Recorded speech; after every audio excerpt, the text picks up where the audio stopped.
Hi everyone, my name is Xiangyu Cui and I work with Dr. Ki-Hong Park and Professor Mohammad Snemalini. We all come from the same university called K Abdullah University of Science and Technology, and we come from the same laboratory called Communication Theory Lab.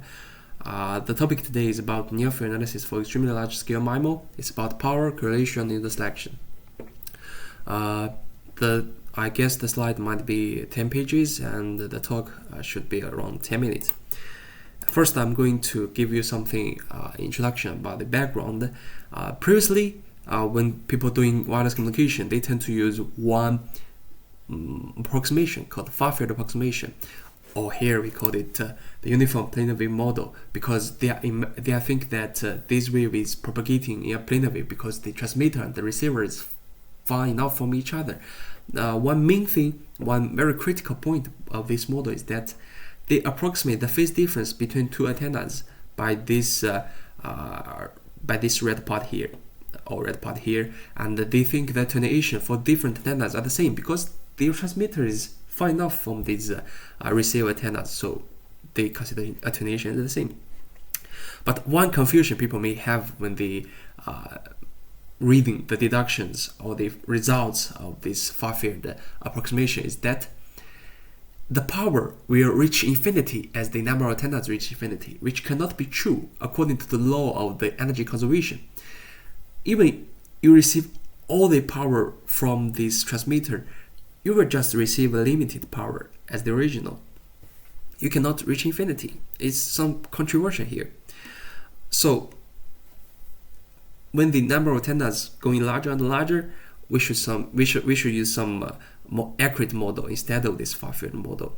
Like as the trend now is using larger and larger antennas and higher frequency, through the transmitted distance will be shorter and shorter, and things will come to near field. We should use more accurate model, for example, near field model. So the first near field model I'm going to introduce you is called non-uniform spherical wave model, or for short NUSW. The main difference between this model and the previous model is that they consider the phase difference by the exact distance, and the attenuation they also consider it by the exact distance. That's it. Very simple, right? But the model itself is simple, but to get the results, for example, correlation and the power, is not as simple as the far-field model. And some people now, they also consider a more accurate model, more realistic model called the projected non-uniform spherical wave model. Based on the previous spherical wave model, they also consider the projection or the incident angle. For example, one very appropriate example is that in the equator, for example, here in Saudi Arabia, sometimes you will receive the sunshine at a degree of 90 degrees. However, in the North Pole or South Pole, you sometimes receive the sun at 0 degrees. That's the reason why North Pole and South Pole is so cold and Saudi is so hot. And same thing here. If from the transmitter to the antenna element, it's 90 degrees, you receive most of the power. You will receive the at the highest efficiency you can have. However, if the 5K, the incident angle here is 0, you receive nothing. From the transmitter's point of view, you're just a dot from the both sides. And the contribution of this paper is that we derived some formulas for the power and correlation based on these different models and the different antenna arrays. For the received power, some people have already done that. Professor Yong Zheng and his student from Southeast University in China have already done some deduction about that.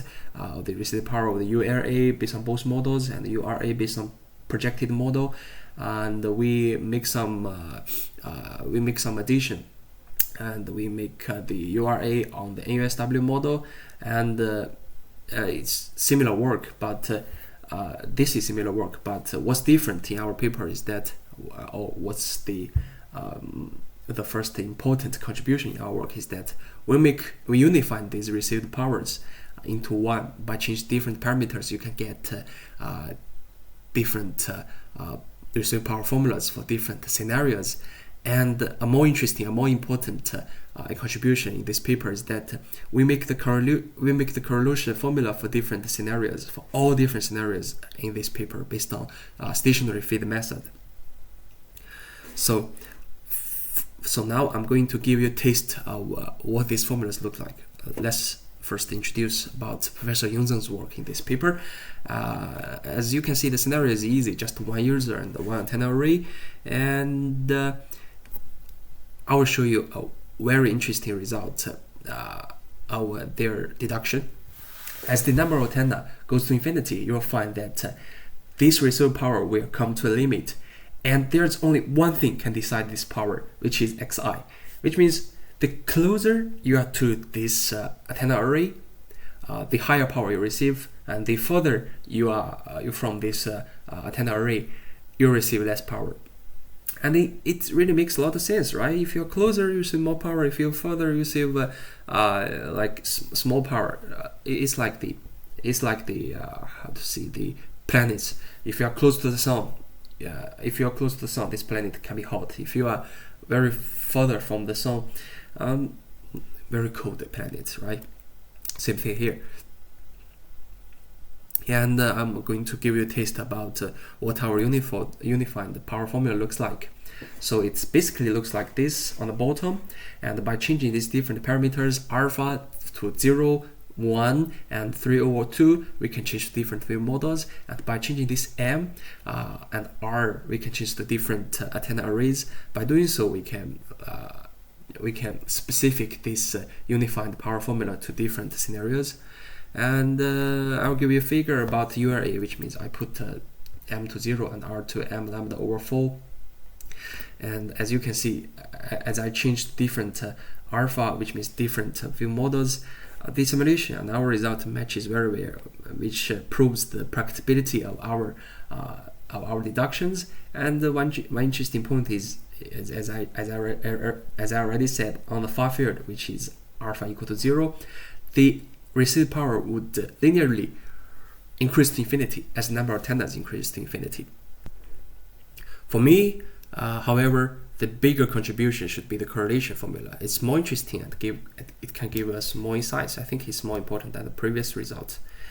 The scheme we are using here is still pretty simple. It's a uniform linear array as shown in the orange curve, and two users, the IC user in yellow and the GC user in red.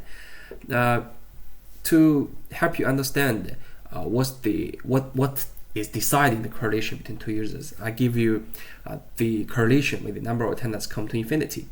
As you can see, it is decided by three things: wavelength, distance, and this angle. Wavelength is fixed, so actually it's two things. The first thing is the distance between two users. If the distance between two users come closer and closer, the correlation between them will be higher.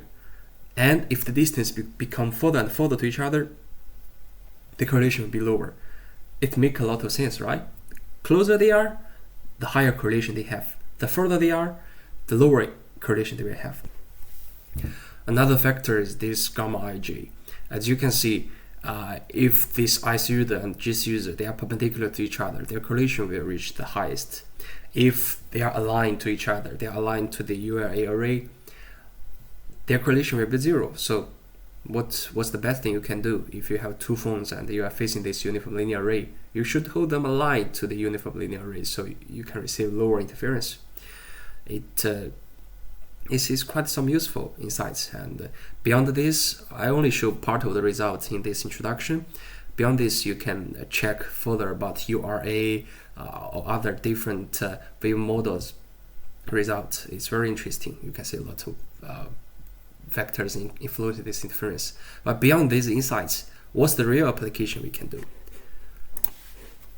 One exploration we have already made is that we can use these closure formulas for the user selection. In 2006, Yong Taesung and Professor Goldsmith, they proposed one user selection method. I will omit the details about that, but the basic idea is that they have a lot of users. For example, 100 users, they are picking 10 users to maximize the capacity. However, what's important about this algorithm is that it needs a lot of inner product operations. To give you a taste, for example, here this HK, GG, and the normal H, normal G, it's all inner product calculation. It requires a lot of time. And what can we do for this? Our closed formula, for example, the power formula and the correlation formula, they are essentially inner product calculation formulas. We can substitute these numerical inner product calculations by our analytical result. It can dramatically improve the time. For example, for 10 to the 4 antennas, we managed to decrease the time from 6.747 seconds to 0.019 seconds. For 1000, you may say that this is not very practical antenna number. So 1000, I think, is practical antenna number for extremely large MIMO. Still, we managed to reduce the consumed time from 0.242 seconds to 0.019 seconds. So, in conclusion, by using our closed form formulas for the inner product, we can significantly save the calculation time for these algorithms. Beyond that, we are focusing on further application of our analytical results. For example, we can speeding up the channel estimation or speeding up the channel equalization of extremely large MIMO, as I already introduced, because the antenna number grows bigger and the antenna grows bigger, so the channel matrix grows bigger and channel vector grows bigger. The numerical calculation can be really time consuming, and we are also trying to find further interesting closed form formulas, some further analytical results can give us very interesting insights. For more details, you can contact us, or you can read our original paper, because we omit a lot of details here, or you can follow our new research results, our latest works. Thank you for listening.